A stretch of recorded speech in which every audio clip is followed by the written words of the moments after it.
Et bonjour à tous, c'est Germain de Webax. J'espère que vous allez bien, comme toujours, malgré cette période un peu spéciale avec le coronavirus. Euh, Suivez les recommandations mises en place. Vous allez voir, ça va bien se passer. Euh, Résistez et soyez confiants, hein, c'est important. Même si c'est des périodes un peu plus difficiles, ben, dans la vie, des fois ça arrive. Euh, et je pense qu'on est tous solidaires, donc ça va le faire. Aujourd'hui, on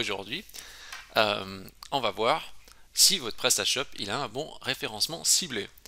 Euh, Vous allez me dire, mais aujourd'hui on est mercredi, comment ça se fait que la vidéo est sur le mercredi? C'est parce que demain, demain en Suisse c'est férié et ben, justement je voulais que vous ayez quand même une vidéo cette semaine, hein. Alors voilà. En fait, ce qu'il y a, c'est que euh, dans notre tête, on se fait toujours des idées sur notre visibilité. On a l'impression qu'on est visible. Sauf que des fois, ben, on est visible, mais pas sur vraiment les bonnes choses qui nous intéressent. Euh, mais ça c'est souvent le problème, c'est que c'est dans notre tête. On se dit oui, moi je sais pas, je vends par exemple des parasols. Je dis ah oui, bah, je dois être très visible sur les parasols, sur les pieds de parasol, etc. Alors qu'en fait, peut-être le gros du trafic ne consulte d'autres choses sur votre site. Et c'est ça en fait un des risques. Donc ce qui est important, c'est il faut qu'on vérifie si on est à côté de la plaque ou pas. Il faut s'assurer de savoir si l'audience est intéressée par ce qu'on a à proposer. Est-ce que l'axe de visibilité il est posé au bon endroit?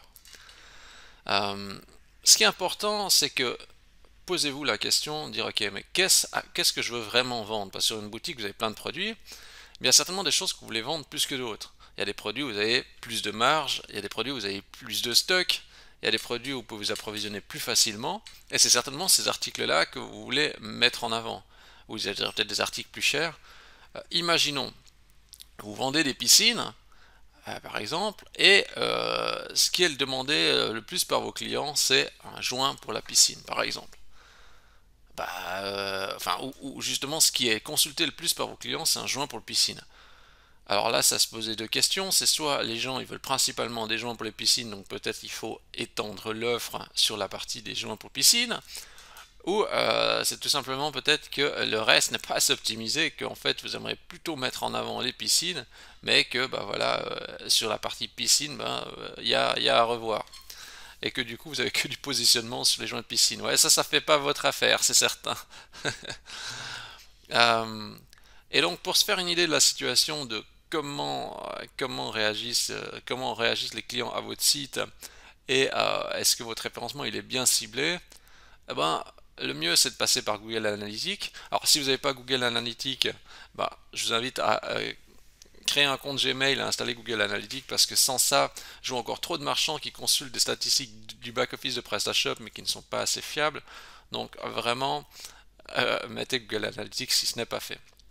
Ce qu'on va faire, c'est qu'on va faire un test avec mon propre compte, avec mes propres données, et on va essayer de tirer des conclusions. Comme ça, vous allez voir comment moi je fais avec mon propre compte. Je vais faire une analyse de mon propre shop et de mon propre site, et je vais tirer des conclusions. Comme ça, vous pourrez essayer de faire la même chose chez vous, et puis aussi tirer vos propres conclusions sur l'état de situation. Je crois que tout est dit. C'est parti, en écho. Alors, qu'est-ce qu'on va commencer? Alors, déjà, j'allais vous dire, avant tout, ouais, vous allez être choqué, le trafic sur mon shop, il est vraiment, accrochez-vous, ridicule. Parce que c'est vrai que le shop, il y a peu de gens qui viennent sur le shop de Webax. Et oui, parce qu'il y a pas une offre gigantesque et puis en plus c'est un peu cher, en plus je dois dire. C'est cher et seulement un petit segment sera intéressé par l'offre qui est proposée. Je commence déjà presque à répondre à la question. Alors, non. On va aller sur le shop et on va aller d'abord, bah, vous ferez pareil, hein. On va aller sur comportement, contenu du site.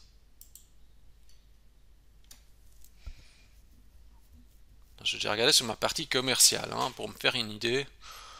Alors, les dates, hein, qu'est-ce qu'on va dire?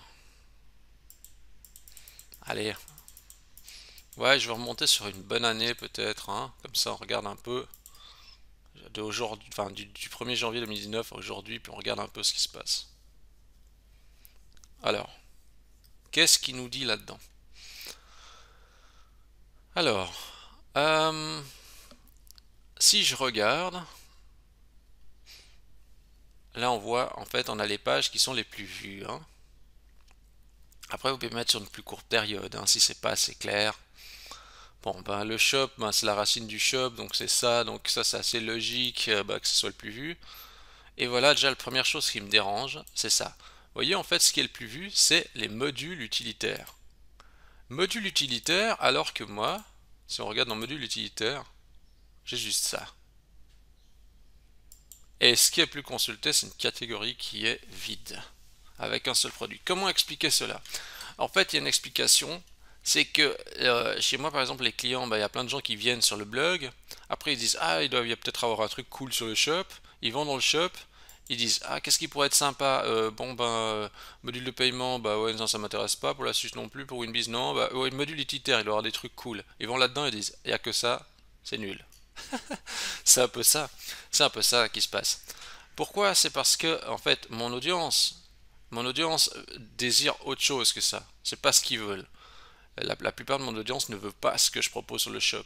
Et je les comprends parce que la grande partie de l'audience, c'est les Français. Les Français, ils n'ont pas besoin de ces trucs-là pour la Suisse, de Winbiz et tout ça. Ils se retrouvent à aller là. Et puis moi, ce que je propose, c'est juste ça. Alors, il y aurait, je pense, quelque chose à faire. Il faudrait que je propose un autre module, euh, un module différent, un module qui pourrait intéresser tout le monde. Euh, mais après, justement, il faut développer ça, il faut ouvrir un nouveau marché, etc. C'est une chose que je veux pas faire. Je pense que pour moi, ça c'est une constatation assez logique. Ça veut dire que des gens de mon blog cherchent d'autres modules. Maintenant, c'est à moi de savoir si est-ce que je veux proposer des autres modules ou pas. Est-ce que ça vaut la peine de développer quelque chose ou pas. Euh, Ça, c'est une question. Après, on a la partie module de paiement. Bah ouais, bon bah voilà, que dire, rien de spécial. Euh, on a un module post-finance qui arrive là. Donc un des plus populaires, ce module se vend bien. Donc les gens ils aiment bien ce module parce que voilà, module de paiement pour la Suisse. Euh, Puis après on a le module récupération de mot de passe. Alors il y a deux possibilités. C'est soit les gens ils vont ici dans cette catégorie puis ils cliquent dessus en se disant qu'est-ce que c'est, mais en fait ça les intéresse pas. Ou soit euh, Ou soit, effectivement, ce module est vraiment recherché. Ça, j'arrive pas à vous dire, mais je vais juste aller voir dessus si on peut savoir temps moyen passé sur la page. Ah ouais, 2 minutes 12. Ça veut dire quand même que 2 minutes 12, les gens doivent être intéressés. Ils viennent pas là-dessus pour rien. 2 minutes 12. Est-ce que il y a une vidéo dessus?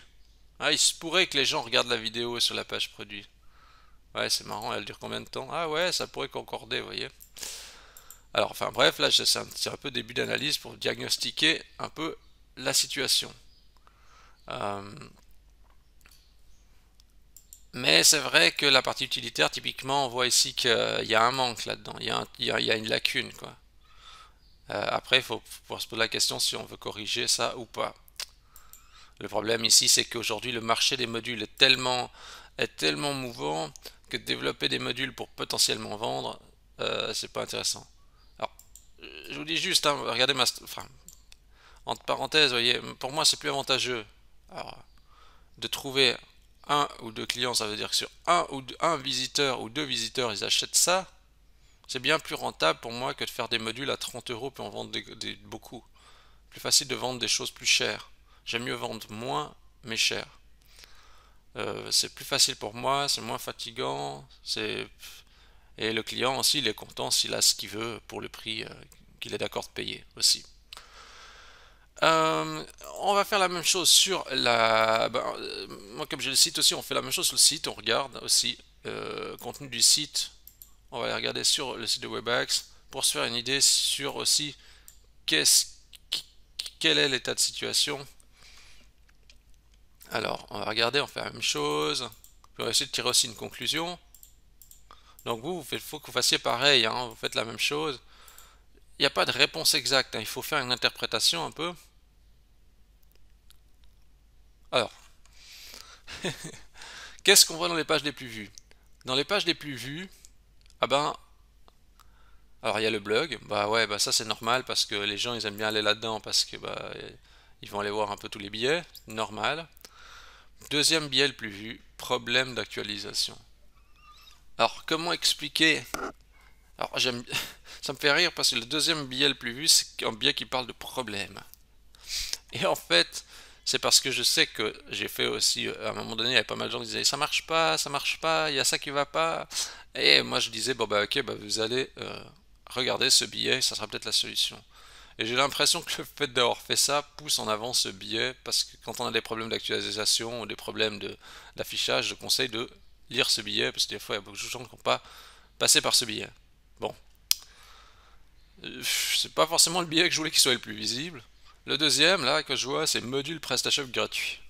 Donc, vous adorez les trucs gratuits, ça se voit bien. Euh, que dire d'autre? Euh, c'est- je pense que là, c'est assez humain, hein. Je comprends bien que gratuit, ça attire les gens. Alors là, je pourrais me dire, ok, comme ça arrive en bonne position, est-ce qu'il faudrait pas que je fasse un truc sur un thème gratuit PrestaShop? Je pense que si je fais un thème gratuit, je pourrais obtenir un positionnement intéressant avec une page, quoi, par exemple. Je vois aussi que la partie CSS arrive en bonne position, ça veut dire que les gens sont intéressés à tout ce qui est customisation de thème, par exemple. Chose que je ne fais pas forcément beaucoup. Donc la customisation de thème intéresse.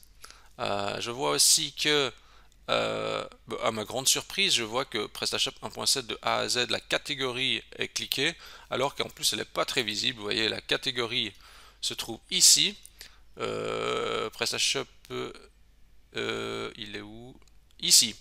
Vous voyez, la catégorie est là, et pourtant c'est une des pages les plus, enfin un des liens les plus cliqués. Et je me dis, mais comment c'est possible? Très étonnant. Alors, je vois que si les gens ils ont des problèmes avec les données structurées, donc je pourrais me dire, ok, je fais une deuxième version aussi de ça parce que ben, les gens ils sont intéressés par les données structurées, ils ont plein d'erreurs dans leur seul Google Webmaster, donc je vois qu'il y a un intérêt pour ça. Problème de migration de PrestaShop, c'est toujours compliqué. Est-ce qu'il faudrait que je montre une fois comment migrer un PrestaShop? Euh, Enfin, vous voyez, je peux déjà tirer des conclusions sur ce qui intéresse les gens. Euh, Puis après, rien n'empêche de vous rechercher aussi certains biais que vous dites, ah, ce biais il doit être vraiment bien. Ah, d'ailleurs, par exemple, un biais que j'aime beaucoup, c'est la méthode Ramsès, ouais, pour le référencement. Je vais voir à quel niveau il se positionne. Ramsès, 124e position. Moi, est-ce que c'est pas mal? Je vois qu'il y a plein de mentions 1.7, donc ça veut dire que 1.7 se hisse bien. Vous voyez, même créer une publicité AdWords rentable. J'aurais jamais pensé que ce billet allait être vraiment lu, parce que je me suis dit, il y a tellement d'experts qui sont meilleurs, et pourtant, bah oui, il y a des gens qui lisent ça. C'est d'ailleurs une des vidéos bien vues sur YouTube. Bon, bref, je peux déjà tirer des premières conclusions en voyant ça. Si je veux rediriger un peu mon axe, etc. Bon, après, moi, j'aime bien quand on peut faire un petit peu, ben, j'aime pas faire toujours ce que veut l'audience, j'aime bien aussi, pour mon propre éveil, hein, j'aime bien aussi faire d'autres choses, hein, donc c'est ça un peu aussi. Bon, maintenant on passe à la suite. Qu'est-ce qu'ils recherchent les gens? Parce que ça m'intéresse. Alors comment faire ça? Alors, si on regarde sur PrestaShop, quand on fait une recherche, je tape test, vous voyez que dans l'URL ça fait query, query, search query égale. Bon, bah je prends search query égale, puis je vais mettre là-dedans. Ça veut dire que ça va me dire qu'est-ce que les gens recherchaient avec le moteur de recherche. Alors si je regarde, Search Query, alors on voit qu'ils ont cherché PDF, newsletter, bon, Winbiz, ok. Alors en fait, c'est quoi la cause de tout ça? C'est qu'avant, moi j'avais un module, je proposais un module de newsletter, il a été enlevé, et je proposais aussi un module pour les PDF, il a été enlevé. Ça veut dire qu'il y a encore des gens qui cherchent ça, mais du coup sur le shop, il n'y a plus rien. On pourrait se poser la question, est-ce qu'il faut renvoyer vers le blog? Est-ce qu'il faut créer un produit gratuit sur le site, etc. Moi j'ai pris le choix de ne pas le mettre parce que je, je dois, je préfère limiter l'offre parce que pour finir ça devient incontrôlable. Et puis il faut dire à un moment donné que l'offre était disponible, mais personne n'en voulait, parce que c'était trop cher, parce que c'était pas assez bien. Et donc du coup, bah, maintenant, les gens ils se retrouvent à devoir aller chercher ça ailleurs. Mais ça permet de comprendre qu'est-ce que les gens cherchent. Euh, donc ça veut dire que ben voilà, il y a une demande pour la partie PDF, il y a une demande, mais est-ce qu'après les volumes justifient? Ouais, ça c'est au moins une autre question.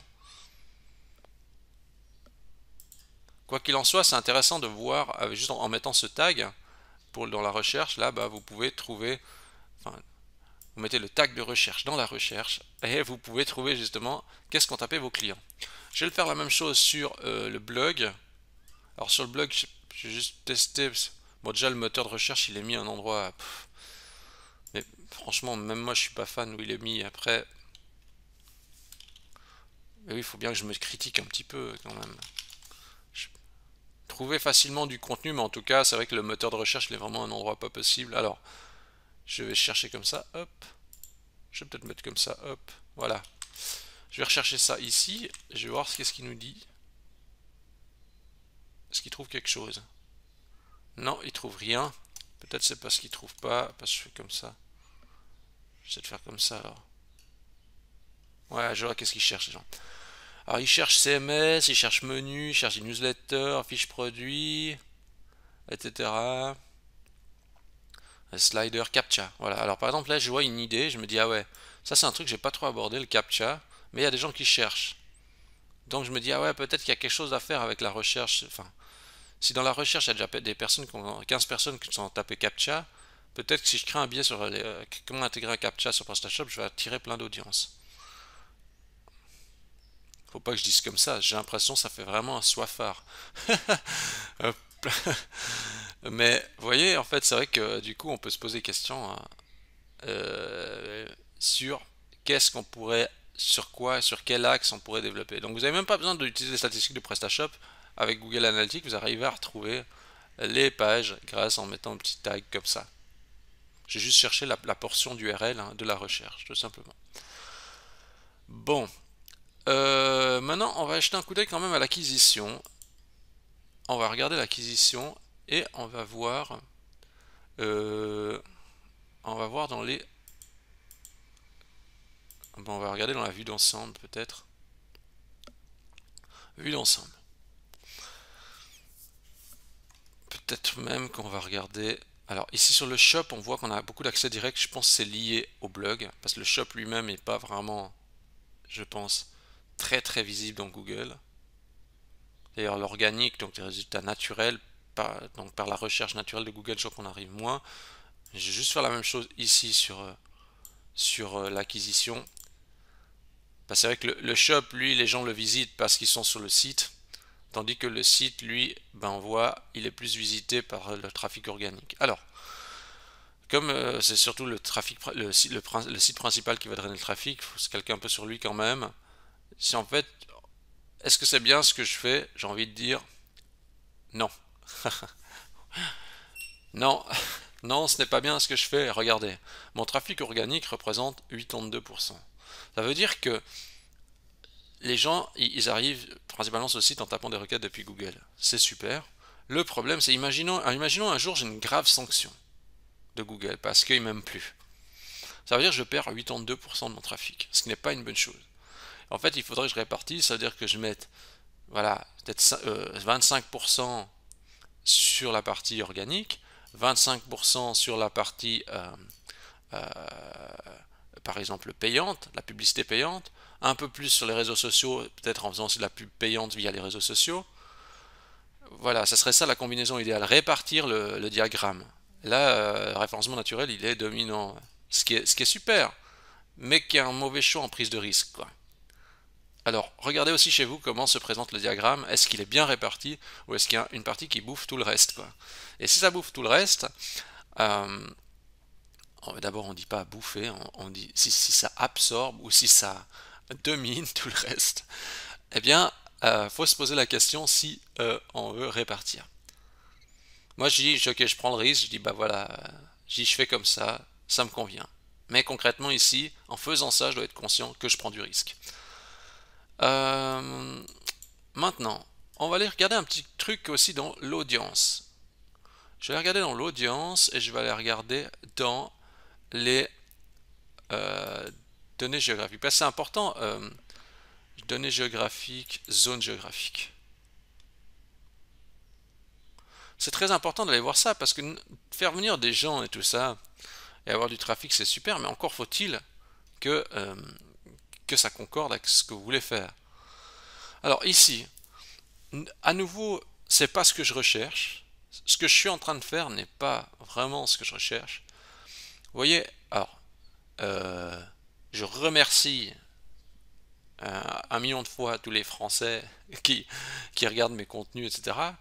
Mais vous voyez, par exemple, moi, mon but, principalement, c'est d'avoir des contacts suisses, principalement. Parce que mon marché, il est surtout suisse. Je travaille avec beaucoup de clients suisses, surtout, donc pour la proximité.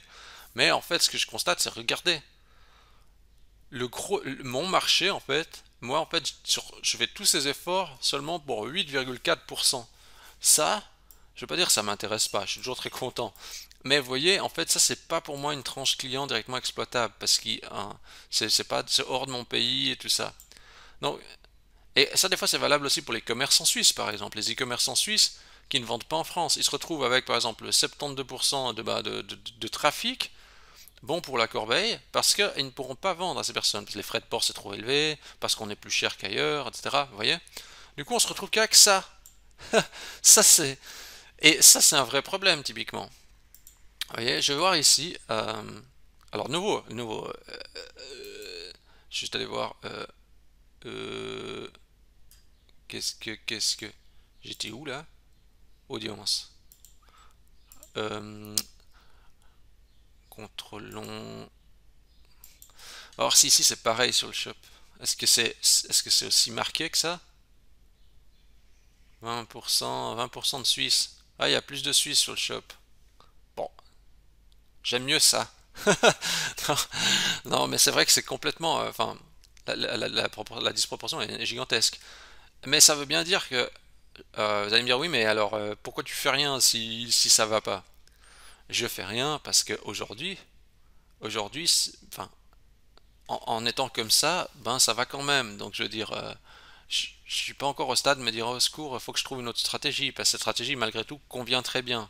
Ça veut dire que dans les Suisses qui viennent, ben j'arrive quand même à faire suffisamment de deals pour m'en sortir. Mais à un moment donné, on pourrait se poser la question, c'est comment drainer plus de Suisses que de Français. Le problème, c'est que comme PrestaShop est une solution française, on va intéresser principalement des Français avant les Suisses. Ça aussi, c'est une problématique. Alors, vous voyez, on peut se poser toutes sortes de questions, mais en tout cas, quoi qu'il en soit, ici, le trafic français est dominant, le trafic suisse est insuffisant, il faudrait le hisser vers le haut. Posez-vous la question aussi comme ça, hein, de votre côté, regardez si vous captez bien le bon trafic vers vous, quoi. Pour la Suisse, c'est vraiment le pire parce que nous, pour les Suisses francophones, on draine un maximum la France et les Suisses allemands, je pense qu'ils drainent un maximum l'Allemagne, quoi. Donc ça, c'est vraiment compliqué. Et maintenant, on va voir dans la partie, on va aller regarder dans la partie mobile, vue d'ensemble. Ouais, jetez un coup d'œil là-dedans aussi. Alors, qu'est-ce qui dit mobile vue d'ensemble? Je vais contrôler aussi sur l'autre, mobile vue d'ensemble. Je compare le shop et... Alors, quand les gens, on voit ici que quand les gens ils sont sur le shop, ils sont principalement sur l'ordinateur. À 90% ils sont sur l'ordinateur. Sur le, le site principal, ils sont aussi à 80% sur l'ordinateur. Ça veut dire que les gens qui viennent sur Webax, c'est des gens qui travaillent. Ils sont pas sur le. On voit sur bon, déjà la tablette. Regarde la tablette. La tablette a disparu du résultat presque 1%, 1,48%, 1,4%. Chez moi, c'est insignifiant. Je sais pas chez vous, mais chez moi, en tout cas, je vois que c'est insignifiant. On dirait que la tablette a été complètement occultée par le mobile. Alors, normalement, ici chez moi, c'est pas très représentatif parce que chez des autres commerçants, ben, on est à presque la parité. Assez souvent, on est autour de la parité, voire des fois même plus mobile. 50% ordinateur, 50% mobile. Ici, en me disant ça, je me dis, bon, il faut quand même que mon contenu soit bien orienté pour ordinateur et je comprends aussi que ce qui me rassure, c'est que je me dis, moi, je propose un contenu quand même pour les entreprises plutôt, enfin pour les entreprises, pour des gens qui sont un peu en train de travailler. Hein, c'est pas du divertissement, quoique Quoique des fois, il y a des gens qui font ça aussi pour se divertir, hein, faire de la boutique en ligne, c'est peut-être fun. Mais ce que je veux dire par là, c'est que c'est des gens, ils sont en situation pour travailler, parce qu'ils sont sur ordinateur. Et ça me rassure. Imaginons que j'aurais 80% de mobile, je me dirais, oh là là, ça m'embête, parce que ça veut dire que c'est des gens qui sont sur mobile, mais ils vont rien appliquer à ce que je vais leur dire. Ils sont pas en situation de travail, parce que je sais que pour qu'ils travaillent, ils sont obligés d'être sur leur ordinateur. Donc ici, merci à tous d'être sur ces ordinateurs. Vous me confortez dans le sens où ça veut dire que vous travaillez et vous téléchargez les fichiers, etc. Enfin, vous voyez, vous faites ce genre de choses. Donc, vous voulez vous poser une question aussi, c'est si vous avez beaucoup de trafic sur mobile, est-ce que votre site sur mobile est bon? Parce que, à nouveau, si vous avez un gros trafic sur mobile et puis que le site mobile il est bancal, ben ouais, c'est dur à vendre. C'est dur à vendre, et puis peut-être que sur mobile, ben, les gens ne trouvent pas certaines catégories, ou ils n'arrivent pas à accéder à certains contenus, donc il y a des questions à se poser. Euh, et puis voilà. Je crois que franchement, c'est un petit peu ça que je regarderai dans un premier temps, pour essayer de comprendre si on a un bon référencement ciblé et qu'on est dans la bonne direction. Je pense que si vous regardez ces différents points, bah, vous aurez déjà une idée claire de votre situation pour pouvoir tirer des premières conclusions. Après, il ne faut pas passer non plus votre vie dans Google Analytics. Il faut regarder les éléments puis se dire, ok, qu'est-ce que je peux faire de concret? Quelles sont les mesures que je vais appliquer dans les prochaines semaines? Et essayer justement de redresser la barre. Il n'y a pas une solution miracle, il y en a plein. Ça, c'est à vous après ensuite de petit à petit de faire des petites optimisations, de revisiter votre site, de remanier votre site, de rajouter du contenu, d'orienter l'offre, etc. Il y a plein de possibilités, mais il n'y a pas de science exacte. Voilà. Moi, je crois que tout est dit. Moi, je vous invite à analyser votre compte Google Analytics et je suis sûr que vous allez trouver plein d'informations intéressantes, comme moi j'ai aussi l'occasion de découvrir pour mon site, tout simplement. Sur ce, je vous dis bonne semaine à tous et à la semaine prochaine.